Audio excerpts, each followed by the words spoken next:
விமானம் மூலம் கோயம்புத்தூர் நோக்கி புறப்பட்டிருக்கிறார். கட்சியினுடைய அடிப்படை கட்டமைப்பை பலப்படுத்த ஏற்கனவே கட்சியினுடைய நிர்வாகிகளுக்கு விஜய் அறிவித்திருந்தார். அதன் அடிப்படையில் 5 கட்டங்களாக நடைபெறக்கூடிய தமிழக வெற்றி கழகத்தினுடைய முதல் கருத்தரங்க நிகழ்ச்சி பல கட்டங்களாக நடத்தியிருக்கிறார்கள்.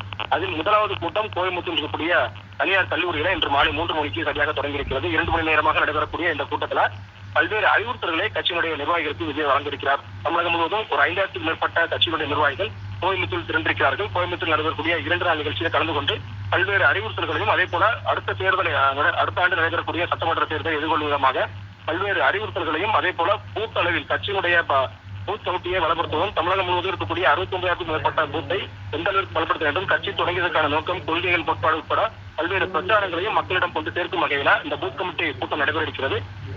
கூட்டத்தில் கலந்து கொள்வதற்காக தான் தற்போது தமிழக வெற்றி கழகத்தினுடைய தலைவர் விஜய் சென்னை விமானத்திலிருந்து கோயம்புத்தூர் நோக்கி புறப்பட்டிருக்கிறார். 23 மாவட்டத்திற்கு அந்த பூத் கமிட்டி நிகழ்வு நடக்கிறது.